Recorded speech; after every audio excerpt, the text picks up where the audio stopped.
Баткен шаардык кеңешинин депутаттары каланын 6-мэрин тандашты. Шайлоо өнөктүгү Дача суудагы авиакырсыктан каза болгондорго арналып Куран окуудан башталып, андан соң депутаттар Кыргызстан партиясынан талапкердигин койгон мурдагы мэр Капарали Матказиевке жана СДПКдан Мамыржан Рахимовго добуш беришти.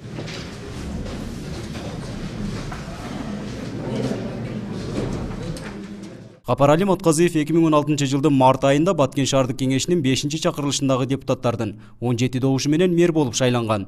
Бул ирет 6-чакырылыштын депутаттары азчылык коалициясынан кайрадан мэрдикке көрсөтүштү. Ал эми СДПК партиясы башында турган көпчүлүк алып чыккан талапкер Мамыржан Рахимов шайлоонун жыйынтыгында 18 добуш менен калаанын жаңы мэри болуп шайланды. Көрсөтүлгөн талапкерлерге берилген шаардык кеңештин депутаттарынын добуштарынын саны боюнча Матказиев Капарали Эргешевич 13 добуш алды, Рахимов Мамыржан Тойчиевич 18 добуш алды. Баткен шаарынын мэринин кызматына Рахимов Мамыржан Тойчиевич шайланды деп эсептелсин. Эки коалициядан көрсөтүлгөн талапкерлер өз платформалары менен тааныштырган жок. Анткени шайлоого чейин эле болочок мэрдин эмне жумуш аткарарын депутаттар талапкерлер менен сүйлөшкөнүн жүйө келтиришти. Байкоочулардын айтымында эки талапкер эки коалициядан көрсөтүлүп жаткандыгына байланыштуу. Каршылаш тараптан чыккан талапкердин да платформасын угуп коюу керек болчу дешет. Колдогон депутаттар өздөрүнүн сунуштарын айткан, толуктаган, акчасын да айткан.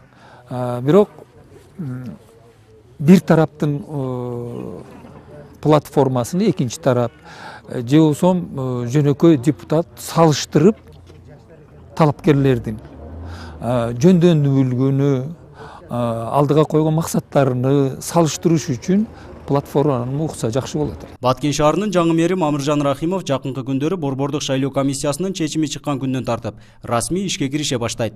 Кызматындагы алгачкы кадамдарынын бири шаардын тазалыгы экендигин билдирди. Ошол эле учурда буга чейин айтылып келген таза суу маселелери да негизги орунда турарын баса белгилеп өттү. Баткен шаарыбызды таза шаар кылганга аракет кылабыз. Ошону менен бирге мына шаарыбызга чоң ÖBR тарабынан 5 миллион 20 миң евро таза сууга келген, таза суу канализацияга. Ошону ушу 31 депутат менен биргеликте таза ак кылып ушу элибизге ушу иштерди аткарып беребиз деп ишендирип кетем. Эскерте кетсек, Баткен шаарынын биринчи мэри болуп 2008 жылы Сайдахмат Ерматов шайланган. Ошол убактан бери кала башчылыгына 6-чы мэр тандалды. 8 жыл аралыгында облус борборунун инфраструктурасы жакшы жакка өзгөргөнү менен шаардын тазалыгы көйгөйлүү маселе болуп кала бергендигин шаар тургундары билдирип келишет. Нургазы Жайнаков, 7 канал, Баткен өкүлчүлүгү.